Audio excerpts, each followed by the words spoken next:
Bonjour à tous et bienvenue sur la chaîne La Bouquinade. Aujourd'hui je vous retrouve pour un nouveau book haul. Il y a beaucoup de nouveaux livres, mais j'ai pas tant acheté que ça. Je suis pas sûre de ce que je suis en train de dire. Du coup il y a les achats de cet hiver, mais également des cadeaux de Noël, les réceptions aussi que j'ai eues pendant l'hiver. Mais vraiment je crois que j'ai pas tant acheté que ça cet hiver. J'aimerais bien vous montrer avec mon tapis, je peux pas. Si. Voici le tas. Je vais vraiment vous montrer dans le désordre. Alors là, il y en a un qui est dans une bookshelf, mais parce que j'avais commencé à le lire. Il s'agit de Sorcery of Thorns de Margaret Rogerson aux éditions de Big Bang. Alors oui, j'ai déjà la version paperback, mais pour Noël, du coup, mon copain m'a offert la version grimoire. Donc c'est la version qui fait un petit peu... un peu usagé entre guillemets.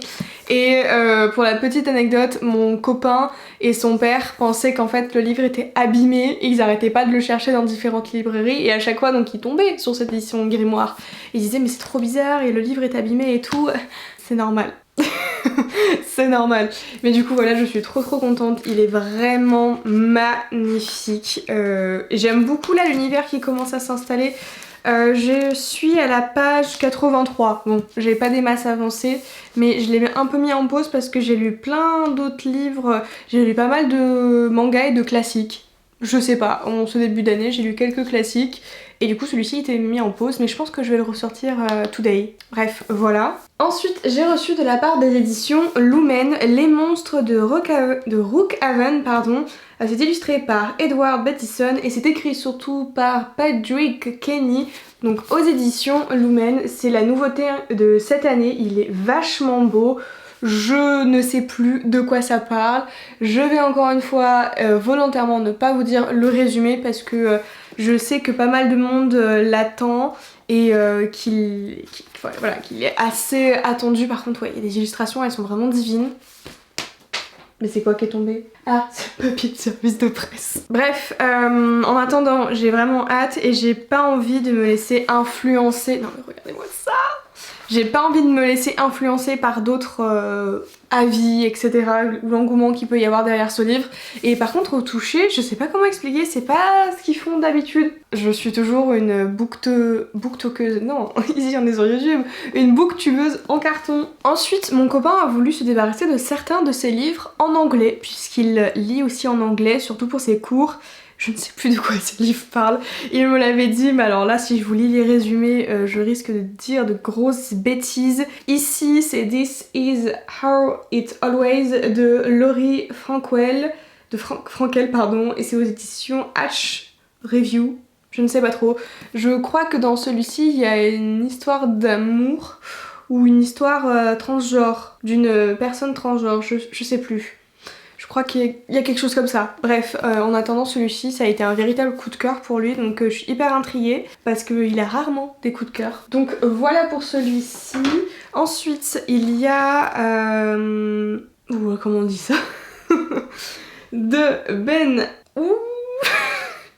Aronovitch, pardon, The First Taste Station. Je ne sais pas du tout, je crois que c'est une nouvelle, je sais plus, il est relativement court. Je pense que voilà, pour continuer un petit peu à lire en anglais, c'est pas plus mal. Je pense que je vais effectivement prendre là des livres que je connais déjà en français qui du coup sont en anglais pour essayer de me retrouver moi-même dans le récit. Mais c'est vrai que ce genre d'histoires qui sont assez courtes, ça peut être pas mal pour pas me décourager à lire en anglais. Ensuite, j'ai eu des éditions Pocket Jeunesse, plusieurs livres. Ah oui, j'en ai vraiment eu pas mal. J'ai eu Minuit ou presque de Rainbow Rowell, c'est un livre que je voulais lire depuis super longtemps. Et il me semble, voilà, c'est Max et Noël qui se sont rencontrés à une soirée du Nouvel An. Et puis chaque année, ils vont tomber un peu plus amoureux parce que chaque année, ils vont se retrouver. Je sais que les avis sont assez mitigés là-dessus. Je ne sais pas à quoi m'attendre, je sais qu'il est assez court, donc en vrai pour mon challenge 7 jours 7 livres, ça peut être une bonne idée de le mettre là-dedans. Mais moi franchement j'essaye de m'extraire entre guillemets tous les avis qu'il y a pu avoir à chaque fois pour ne être le moins possible influencé par l'avis global des lecteurs. Et surtout je pense qu'on consomme beaucoup de contenu sur les réseaux sociaux comme moi, ça peut vite nous monter à la tête les avis des uns et des autres. Enfin bref, Ensuite, j'ai reçu Ce que j'aime chez moi de Jenna Guillaume, toujours aux éditions Pocket Jeunesse. J'aime beaucoup la couverture, je la trouve hyper fraîche et hyper sympa.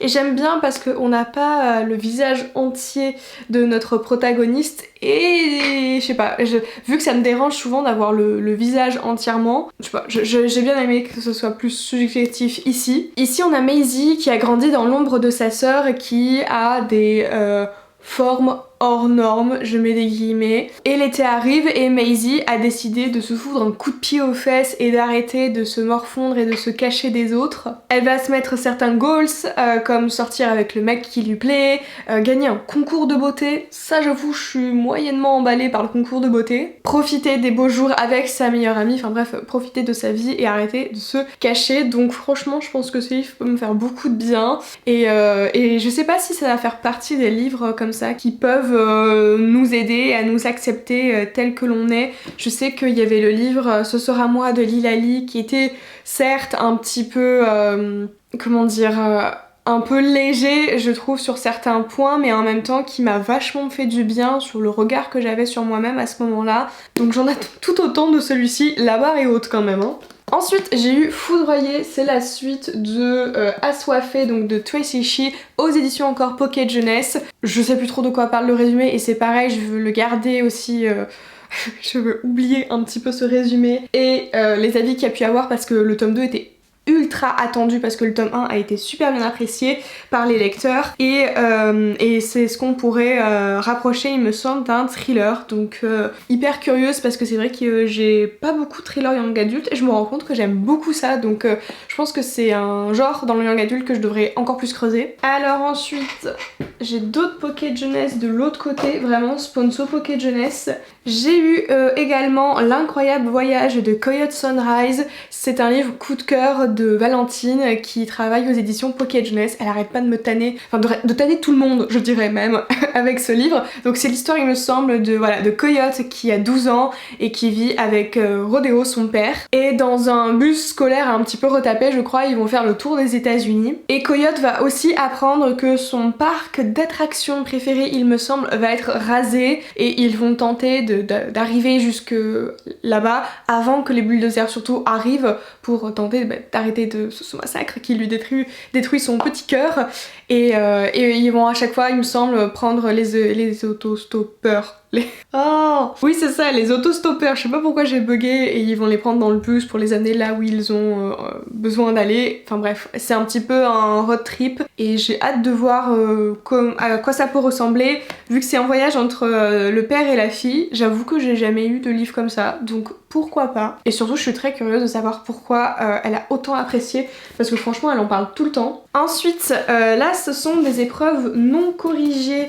Donc là ça sort le 14 avril et ici le 3 mars. Il s'agit de Un si joli désastre de Sophie Gonzalez. Voici la couverture, ça change vraiment de ce qu'ils font d'habitude, j'avoue. C'est pas vraiment ce que je préfère, mais pourquoi pas. Ici il me semble que donc, ce sont deux garçons qui se sont rencontrés pendant l'été et qui vont se retrouver dans la même école. L'un des deux ne répond plus au texto de l'autre et du coup il va devoir affronter à la rentrée cette situation un petit peu bizarre. Ou alors je sais plus s'ils se sont aimés mais si en fait ils étaient amis mais un peu ambigus. En attendant quand ils vont tous les deux faire leur rentrée il va se rendre compte que son pote n'a pas du tout dit aux autres qu'il était gay. Donc voilà il y a un sujet un petit peu tabou pour un personnage et qui va essayer certainement de s'affirmer au fur et à mesure. Franchement celui-ci j'en attends beaucoup à voir et franchement je place pas mal d'espoir sur celui-ci. Ensuite alors j'avoue que celui-ci je l'ai pris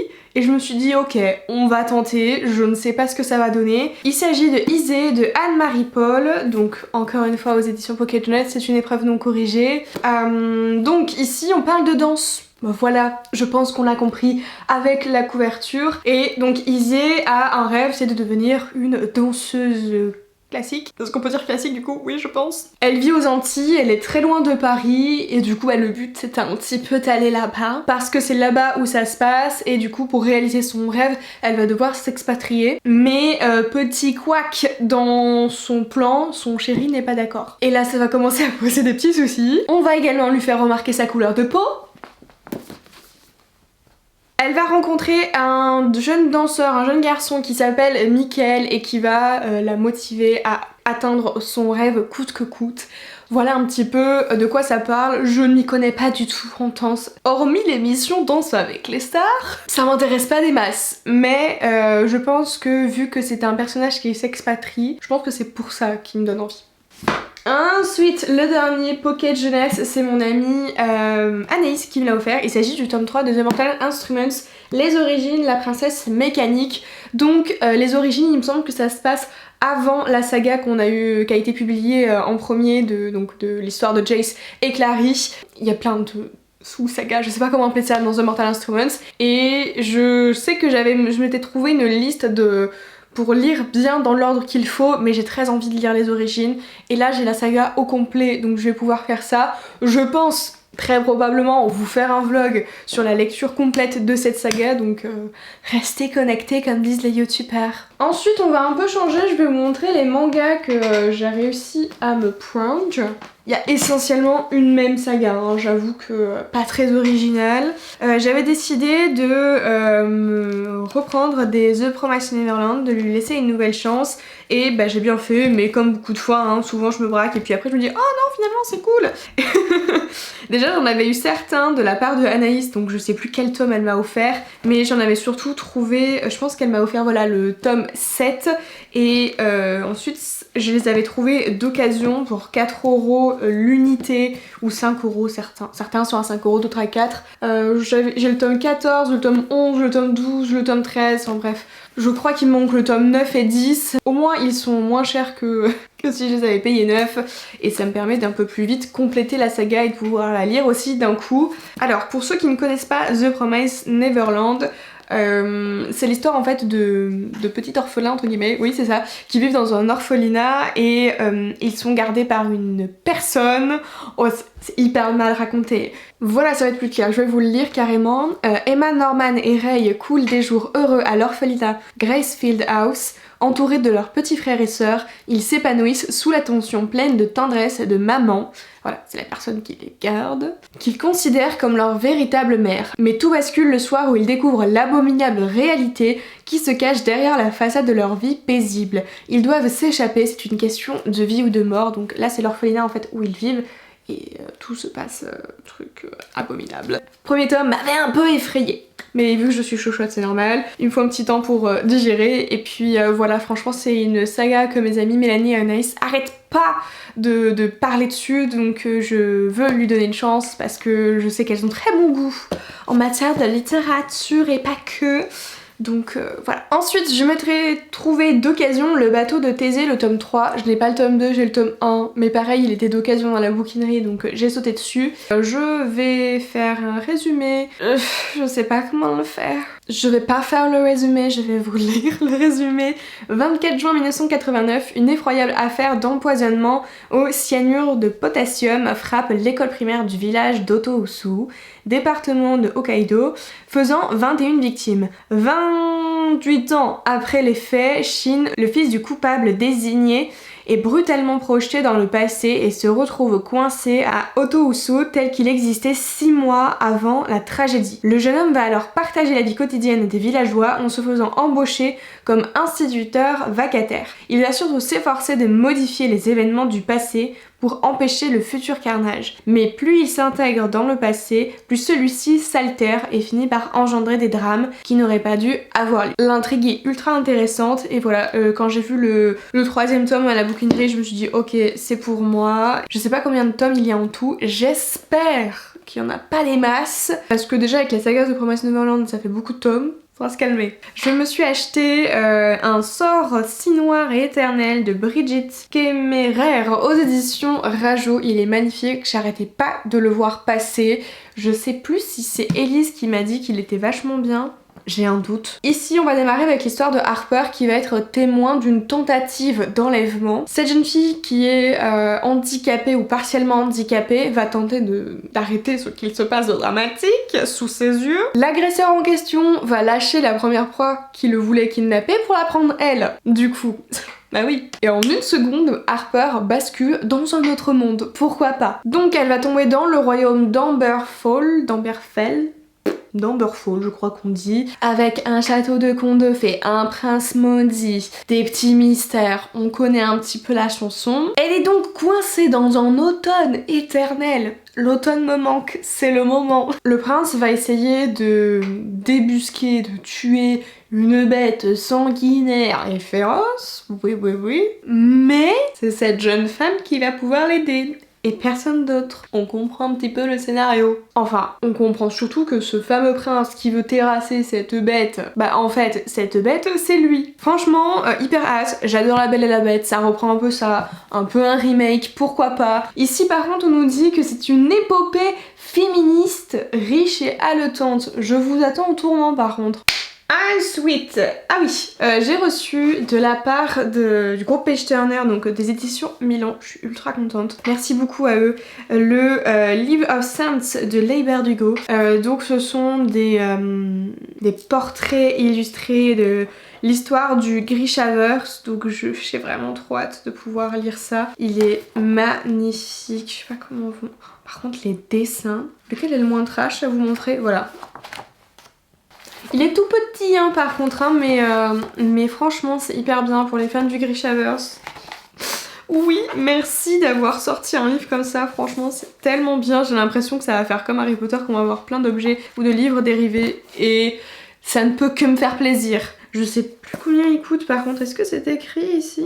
18,90€. 18,90€ quand même. Il n'est pas très grand ce livre. Bon, c'est un airback illustré. Ok, je veux bien. Mais on se calme au niveau des prix. Hein. Ensuite, j'ai reçu de la part de Le Duc Graphique Vermicelle. Enfin, on l'appelait Vermicelle de Fanny Vella. Voici à quoi elle ressemble, je vais enlever le petit bandeau parce que alors ça c'est un truc qui m'énerve vraiment. Ici c'est l'histoire de Vermicelle qui va tenter un petit peu de s'enlever de son quotidien familial, des disputes, des absences, des tabous, des violences, je sais plus si je l'ai dit, du sexisme également. Et elle va s'inventer tout un monde coloré, un monde à elle. Mais ils disent en tout cas que c'est une fable familiale sensible et profonde. Je pense que je vais vous montrer quelques planches et j'aime bien parce qu'en fait on a une couleur qui domine. Donc là c'est le bleu. Je sais pas s'il y a d'autres pages où... Non, c'est principalement le bleu dans ce roman. Oh, j'avais pas vu! J'ai une petite carte. Chère Emma, j'espère que cette lecture te plaira. Je te souhaite une douce rencontre avec ma petite Vermicelle Fanny. Ouh. Ah, je savais pas qu'il y avait ça. Voilà. Allez, on continue. Ensuite, j'ai eu en cadeau à Noël Mona Chollet Beauté Fatale, donc les nouveaux visages d'une alignation féminine. C'est aux éditions La Découverte, donc c'est un essai, j'avais déjà lu Sorcière qui a été aussi écrit donc par Mona Chollet. Il y avait celui-ci qui me tentait, puis il y en avait un autre, je crois que ça va être bien chez soi ou quelque chose comme ça. Je ne sais pas à quoi m'attendre avec celui-ci, donc je pense que le titre parle de lui-même, j'ai pas besoin de vous le résumer. Je ne sais pas si certains d'entre vous lisent un petit peu des essais comme ça. Mona Chollet, je crois que c'est la seule que j'ai lue moi de mon plein gré et pas pour des cours ou pour une obligation. J'aime bien, j'avoue que je partage pas absolument toutes les idées que j'ai pu lire d'elle. Je pense que celui-ci je vais pas tout partager, mais j'aime beaucoup quand même la réflexion et surtout comment elle construit ses livres, donc c'est hyper intéressant, puis ça change un petit peu des lectures que je peux faire aussi. Un petit peu, j'aime bien un petit peu changer mais pas trop. Ensuite j'ai eu à Noël de la part de mes parents Mystic Land de Laia Lopez et de Marta Alvarez aux éditions Hachette. Je suis allée voir l'autrice Laia Lopez et illustratrice du coup au salon de Montreuil, j'avais fait dédicacer, du coup j'avais mon tome 1 de Strawberry Moon et je crois que j'avais le tome 2. J'avais pas pris Royal Witchy mais c'est pas grave. Et du coup en fait sur le salon je voulais acheter Mystic Land, je n'ai pas pu parce qu'il y en avait plus et du coup je l'ai eu à Noël, je suis trop contente. Franchement j'adore l'univers qu'elle arrive à créer, Laia Lopez, et tous ses livres me donnent extrêmement envie. Alors pour vous faire un petit résumé, je vais quand même le lire avant pour pas vous dire de bêtises. Nous sommes ici dans un peuple avec des fées, des nymphes, etc. des créatures magiques. Il y a 5 reines qui veillent et surveillent ces lieux. Donc les demoiselles que nous voyons ici, je sais pas si vous les voyez bien, elles sont là, elles sont belles. On a Nora qui incarne plutôt la bonté. On a Nora qui a la faculté de dompter les éléments, Iris qui est la conseillère, Erin qui est une force de la nature, Luna qui communique avec les esprits et Anna qui fait jaillir de la lumière. On est un peu avec les... Comment ça s'appelle déjà? Les Winx. Et oui, elles ont des ailes en plus. C'est ça, c'est les nouvelles Winx. J'arriverai pas à vous résumer en fait le cœur de l'intrigue autrement que de vous le lire. La vie à Mystic Land était si parfaite que les habitants se souvenaient à peine. Ça m'a coupé la chic, je commence bien l'année moi.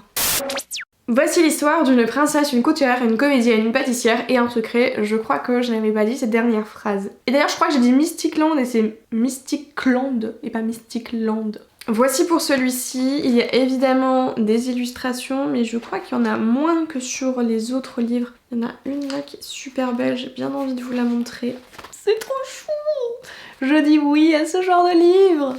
Franchement j'aime trop quand il y a des illustrations comme ça, quand les livres sont autant bien travaillés. Merci les éditions Hachette. Ensuite j'ai reçu un livre de la part de Gallimard que je n'ai jamais demandé. Ça se passe souvent comme ça avec Gallimard je crois. C'est La clé des champs de Audrey Follow. Mais j'avoue qu'il me tente bien. Donc je ne dirai rien. Qu'est-ce que c'est encore que ce papier? Ici nous avons Robin Larcin ou Larcrin qui est la descendante d'une grande lignée de cambrioleurs. Mais c'est pas la plus douée de sa famille, elle est même apparemment assez pathétique, la pire. Pour remédier à ça, ses parents ont décidé de l'emmener dans une école de cambrioleurs et de brigands pour la former. Et c'est une école en fait qui vont former les élèves à devenir les pires cambrioleurs, les futurs malfrats. Voilà, franchement je pense que ça peut grave changer de ma lecture. Je pense que c'est un livre donc, qui n'est pas young adulte mais qui est plus ado et ça peut être pas mal aussi pour mon challenge 7 jours 7 livres. Faudrait que je vois lesquels je peux inclure dans ce challenge. Bref, j'aime bien la couverture également, elle est toute mignonne, elle est toute chou, ça change. Et voilà, c'est tout ce que j'avais à dire sur ce livre. Aucune attente particulière. Et ensuite j'ai eu également toujours de la part de mes parents à Noël des deux Saxus parce que ça coûte la peau des fesses ces livres, surtout quand tu veux des hardbacks, et je vais les ouvrir avec vous en plus parce que en fait ils sont encore sur blister. Il y en a plein que j'arrivais plus à trouver du tout et on les a croisés en fait avec ma mère à l'espace culturel. Et voilà, ça a été mon cadeau de Noël. Du coup, j'ai réussi à avoir Le sang et la cendre de Jennifer L. Armentrout. J'ai lu la saga Lux, véritable coup de cœur. J'ai commencé à m'acheter là, c'est Dark Elements aussi. Donc j'ai commencé à m'acheter cette saga pour pouvoir la lire aussi d'un coup. Mais alors celui-ci me donnait grave envie, il est magnifique. Et j'arrête pas d'avoir dans mon feed d'actualité de TikTok des TikTok sur ce livre-là et qui donnent grave envie. Apparemment il y a un Enemy Solver, je crois, qui est plutôt bien. Du moins le protagoniste masculin est assez sympa. Waouh, c'est magnifique. Il y a écrit Une pucelle en devoir un royaume. Super. C'est grave beau par contre. Oh putain, mais j'avais pas vu. Oh, il est beau. 25 € c'est cher mais c'est beau hein. Oh là là. C'est beau, c'est beau. Dans cette histoire, on a une rivalité entre deux royaumes. Il y a une protagoniste, une jeune fille qui va se retrouver au milieu et un petit peu ce qu'elle avait prévu va voler en éclats. La jeune fille s'appelle Poppy et donc ses parents ont été tués et je crois que du coup elle a été surprotégée, je suppose par son royaume, et du coup elle voit personne, elle peut regarder personne, etc. Je crois que c'est ça d'après la 4ème de couverture. Elle va pouvoir sortir le jour de son ascension. Elle a un devoir envers du coup son royaume et son peuple, mais elle tout ce qu'elle veut c'est venger les créatures ou les personnes qui ont tué ses parents et qui ont causé son malheur. Elle ne veut pas embrasser sa destinée ou du moins le chemin qui était tracé pour elle. Les royaumes sont en conflit, elle va se foutre dedans. Je comprends pas bien le 4ème de couverture, je veux lire parce que c'est Jennifer L. Armentrout, c'est tout. Il est canon ce livre, incroyable. Dites-moi si vous l'avez lu, mais il a l'air vraiment super bien. Ensuite, j'ai trouvé aussi à l'espace culturel le tome 1 de La Cité de Laiton et le tome 2, donc Le Royaume de Cuivre de Saha Chakraborty, pardon, aux éditions de Zaxus. Encore, j'ai réussi à avoir les versions... Aouh! J'ai pas fini ma phrase, tiens. Les versions hardback et du coup j'attendais un petit peu le book haul pour vous les ouvrir. Et ce livre-là, j'ai principalement craqué parce que Marie Aligno, donc l'autrice, en a beaucoup parlé sur son Instagram et je me suis dit si elle a adoré, banco, j'y vais. Il est incroyable par contre. Oh la qu'est-ce que c'est? Oh, mais regardez ça. Mais il y a une carte. Alors, les éditions Douxaxus, vous publiez beaucoup. J'aime pas trop votre manière de faire parce qu'à chaque fois, c'est des éditions limitées. Mais par contre, quand tu les as, tu es content. Oh là là là là là là là là là. C'est magnifique. Ici, nous sommes dans une épopée magique au cœur des légendes, des mythes du Moyen-Orient. Je ne vais pas vous en dire plus parce que je l'ai vu beaucoup passer et comme pour les autres, je veux un petit peu me mettre un peu plus loin de tout ça. Je vous le dirai de toute façon, le résumer un petit peu plus dans un futur point lecture. Je ne sais pas lequel parce que c'est quand même une pavasse. Mais j'ai envie par contre de vous montrer le tome 2. Vraiment, c'est des bijoux, je suis tellement contente de les avoir eus. C'est un super cadeau et je pense que je vais les faire un tour sur Amazon pour voir s'il n'y a pas des nouveautés de Saxus qui pourraient me donner envie. Du coup, voici à quoi il ressemble celui-ci. J'aime beaucoup ce vert. Je suis très fan du vert en ce début d'année. On s'en fout, mais voilà. Oh là là. Il n'y a pas de carte. Un peu déçue. Mais ce vert, par contre... Je sais pas si les éditions françaises, les maisons d'édition françaises vont se mettre aussi à faire un peu plus de hardback, mais ce serait très sympa. Franchement, mon porte-monnaie va peut-être pas kiffer. Mais voilà quoi. C'est magnifique ce genre de choses, c'est un bel objet livre. T'as envie de donner ta moula à ce moment-là.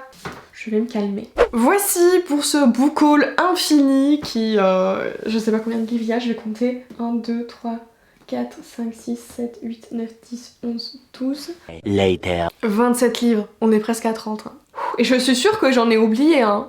Qu'il y en a plein qui sont arrivés aussi cet hiver, mais que je les ai oubliés peut-être volontairement. Je ne dirais pas. Puis alors là, vous verrez pas, vous verrez peut-être dans le bêtisier de l'année prochaine, mais je vais galérer pour faire la miniature. 27 livres à porter, les gars.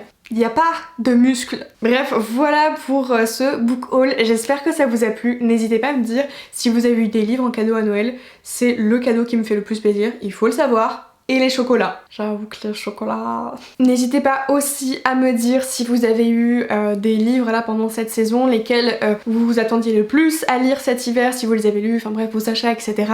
Dites-moi tout ça en commentaire. Si vous voulez me soutenir mais que vous savez pas quoi mettre en commentaire, vous pouvez me mettre un emoji neige, flocon de neige. Voilà, c'est l'hiver encore. Pourquoi pas. Sur ce, moi je vous retrouve dans une prochaine vidéo et d'ici là, bonne lecture et plein de bisous. Bye!